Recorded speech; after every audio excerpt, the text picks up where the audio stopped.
Question number 5, the volume of two spheres are a ratio of 1 to 8. Let's write this out. Ratio of volumes 1 to 8, I'm going to write it as the fraction 1 over 8.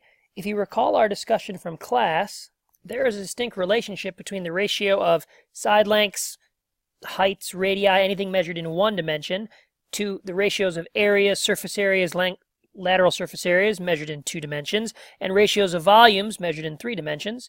There is a relationship between a over b, a squared over b squared, and a cubed over b cubed.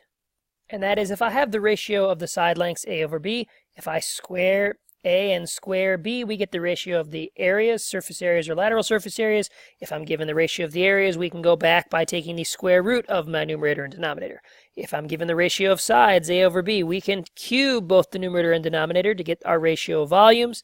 And likewise, if I'm given the volumes, we can take the cube root to get the ratio of sides, lengths, height, or radii.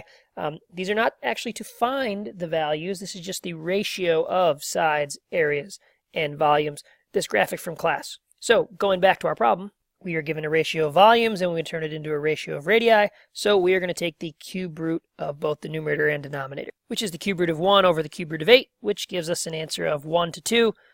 Our ratio is 1 to 2, or answer choice A. Question number 6. Aaron built a geometrical similar model of the Washington Monument. So what this statement is saying is that we have an actual Washington Monument and a much, much smaller model of it. So I'm going to sketch this out. So in our not to scale sketch, we have the big Washington Monument and our smaller model. Now, we are given measurements about each. The height of the actual monument is 555.5 feet, and Aaron's model is 505 millimeters in height. The width of the base of the actual model is 55. We're going to try to find the width of the base model. So how are we going to go about solving this? Well, we're going to go ahead and create a proportion between the height and width of the Washington Monument and our model. So to solve this proportion, we will cross multiply and then ultimately divide by 555.5, giving us an answer of 50 millimeters, or answer choice B. This problem was a little bit complicated just because there's lots of 5s everywhere. We had to draw our own model and set up a proportion, but from there, smooth sailing. Okay, next question, number 7. The ratio of the lengths of the heights of two pyramids is 2 to 7. What is the ratio of the surface areas of the two pyramids? Once again, we are going back to our relationship between the ratio of sides, areas, and volumes, yards, yards squared, yards cubed. We'll go ahead and draw out what we know. So we know the ratio of lengths, and we want to turn it into a ratio of surface areas.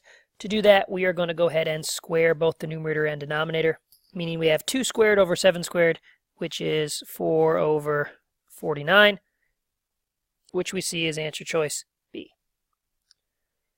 Question number 8. Cell phone box in the shape of a rectangular prism is shown.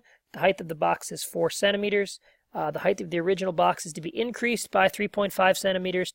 So a new instructional manual and an extra battery is included. So let's modify our diagram right away. It means that the new height of this box is 7.5 centimeters. What is the closest total surface area of the new box? Well, this is a rectangular prism from our problem. We have a formula for the surface area from our formula sheet, which is surface area equals 2LW plus 2LH plus 2WH. We have our height. Let's label our length and width, and we'll substitute in our known in values. As we see here, we can substitute this all into our calculator all at once, which gives us a surface area equal to 958.5 centimeters squared, or closest value being answer choice D, 959 centimeters squared.